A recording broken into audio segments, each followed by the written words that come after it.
क्या आपने कभी अंधेरा होते ही अपनी रीढ़ की हड्डी में कंपकंपी महसूस की है? क्या आपको कभी घर में अकेले होने पर अजीब सा डर लगता है?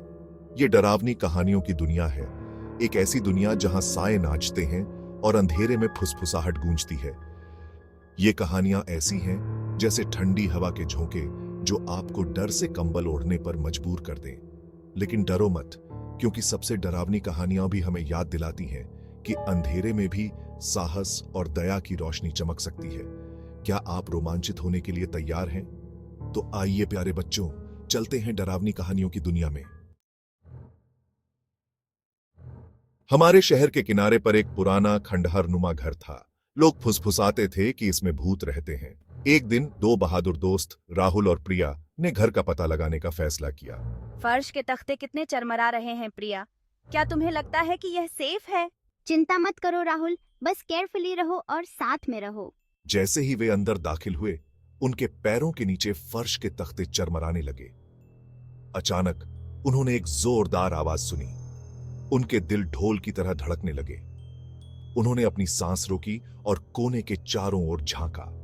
वहां उन्होंने देखा कि हवा से एक खिड़की बंद हो रही है। ओह, यह तो बस हवा है प्रिया। थैंक गॉड, डर लग गया था, लेकिन यह भूत नहीं था। राहुल और प्रिया ने राहत की सांस ली। यह भूत नहीं था, बस हवा थी।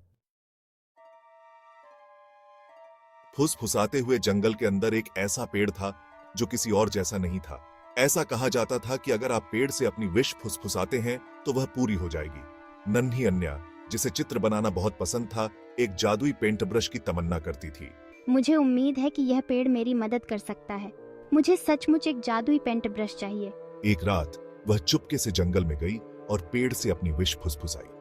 जैसे ही वह जाने के लिए मुड़ी, उसने सरसराहट की आवाज सुनी। डर के मारे उसकी आंखें चौड़ी हो गईं। पेड़ से एक जोड़ी चमकती आंखें उसे देख रही थीं। अरे नहीं, ये क्या है? वह पहले से कहीं ज्यादा तेजी से भागी। अगली सुबह उसने अपने दरवाजे पर एक सुंदर चमकता हुआ पेंट ब्रश पाया। अन्या ने महसूस किया कि कभी-कभी हमारे डर भी हमें अद्भुत आश्चर्यचकित कर सकते हैं। भाग 4 the ghostly tale of the enchanted book. Arjun को पढ़ना बहुत पसंद था। एक दिन उसे अटारी में एक पुरानी किताब मिली। जैसे ही उसने उसे खोला, पन्ने अपने आप तेजी से पलटने लगे। अर्जुन ने ठंडी हवा का झोंका महसूस किया और धीमी भूतिया हंसी सुनी। डर के मारे अर्जुन ने किताब को जोर से बंद कर दिया। वह उसे फेंक देना चाहता था, लेकिन कुछ उसे रोक रहा था। उसने हिम्मत जुटाई और किताब को फिर से खोला। इस बार इसने उसे अब तक की सबसे आश्चर्यजनक कहानियां दिखाईं। अर्जुन ने सीखा कि अगर हम साहस के साथ उनका सामना करें तो कुछ डरावनी चीजें अजूबों से भरी हो सकती हैं। भाग 5 अपने डर का सामना करना। ये कहानियां हमें बताती हैं कि कभी-कभी डरना ठीक है।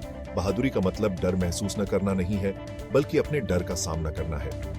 राहुल, प्रिया, अन्या और अर्जुन की तरह हम पा सकते हैं कि जिन चीजों से हम सबसे ज्यादा डरते हैं, वे अक्सर उतनी डरावनी नहीं होती जितनी दिखती हैं। कभी-कभी हमारे डर हमें आश्चर्यजनक खोजों तक भी ले जा सकते हैं। कुंजी यह याद रखना है कि हम अकेले नहीं हैं। हमारा साथ देने के लिए हमारे दोस्त और परिवार हैं, और हमारा मार्गदर्शन करने के लिए हमारी अपनी आंतरिक शक्ति है। भाग 6 अंधेरे में रोशनी।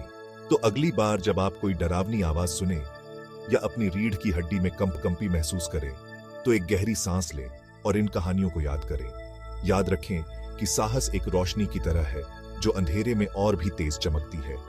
और कौन जानता है, हो सकता है, बस हो सकता है, वे डरावनी कहानियां आपसे अपने अजूबे फुसफुसाने का इंतजार कर रही हों।